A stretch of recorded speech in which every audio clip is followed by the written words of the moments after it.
بزن ادامه بده بزن. نمیتونم. یعنی چی؟ نفس ندارم. یه بار خودت دو تا تمرین بده بتونم قشنگ نفس بکشم، نفس کم نیارم. نمیتونم. بریم بابا بریم. نمیخوام. خب آقا ببین، اومدم خودم یاد بدم، خودم هم برات اجرا میکنم. ما چیزی به عنوان نفس کم میارم اصلا نداریم. این لفظ خنده داره. استقامت عضلانی شما پایینه. ببین این قسمت رو ما گذاشتیم فقط برای بالاتنه، یعنی کسایی که بوکسورن با این تمرینایی که الان میخوام بهتون بدم نفس دیگه واقعا کم نمیارن، همون اصطلاحی که خودتون میگید. ولی من میگم چی؟ استقامت عضلانی. شما داری مشت میزنی، نفستو کاری نداره، استقامت شونت، استقامت پشت بازوت، استقامت و قدرت چرخشی بدنته. ایناست که باید روش کار بشه. من الان ببینید براتون تمرینای سوپر ست طراحی کردم. هر کدوم از این تمرینا رو جدا ببین، اولی رو با دومی میچسبونی پشت همدیگه انجام میدی، بعد یه استراحت میکنی. استراحت بین همشون 30 ثانیه باشه. اما این دوتا اولی‌ها رو متغیر میذاریم. مثلا تمرین اول 30 ثانیه، تمرین دوم 30 ثانیه. 2 هفته که گذشت اینو بکن 45 ثانیه، اینم بکن 45 ثانیه. 2 هفته گذشت بکنش 1 دقیقه، اینم بکن 1 دقیقه. بعد ببین تورنمنت داشته باشی، کیسه بخوای بزنی، میت بخوای بزنی، اون وقت ببین اصلا نفست کم میاد یا نه. خب بچه‌ها قرار تمام این تمرین‌ها رو به صورت سوپر ست پشت هم انجام بدید.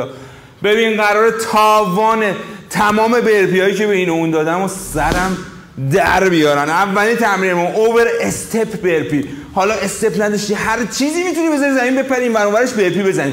بعد وایسی سوپر ستش هم ببینی. پس آقا میپرم اینور، میام اینور سری برپی میزنم، دوباره میام اینور، همینطوری ادامه میدم بدون مکس، با توجه اون تایمی که به اون اول گفتم. بعد از اینکه اینا رو رفتی بی مکس میای وای میسی جلوی کیسه، شروع میکنی 2 تا مشت مستقیم، 4 تا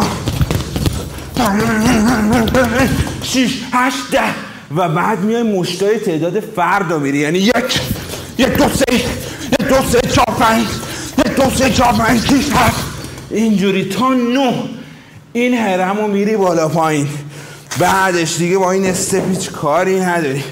میری مرحله بعدی. تناب زدن گفتم جزء تمرینای اصلی رزمی کاراست. ور میداری تنابو، اگه میتونی دابل آندر، نمیتونی تناب سرعتی، تناب سرعتی میزنی یاد یهو به اون تهمی که گفتم بزن. بعد میندازی تنابو، میای سراغ تمرینی که فوق العاده عمل میکنه توی استقامت بالاتنه. یاد نره رفتی بالا مچت بچرخه حتما. نگاه 1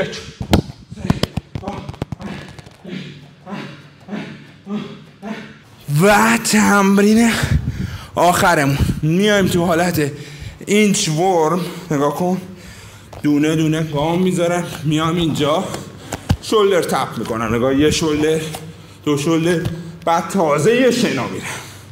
این کار رو انجام میدم به اون تایمی که بهت گفتم. بعد میایم کجا؟ تازه میریم تو تمرین پلیمتریک پوشاپ. پلیمتریک پوشاپ ها اصلش شما باید روی پاتون بزنید، اما من ببین این اصلشه. من میخوام رو زانوهاتون قرار بگیرید، کار کنید رو انفجار بیشتر، یعنی بیشتر بیاد بالا. این هم به اون تایمی که بهتون گفتم میزنید. نتیجه‌شو بعد از 2-3 هفته تو تنت ببین فوق‌العاده عمل میکنه. خب ببین نفست که اوکی شد، حالا برو چیکار کن؟ یاد بگیر قدرتی هم مشت بزنی دیگه. این ویدیویی که الان میذارم اینجا براتو ببین، خیلی کمک میکنه مشتاتو مثل تایسون قدرتی بزنی. آقا یادتون نره hard work beats talent. میبینمتون.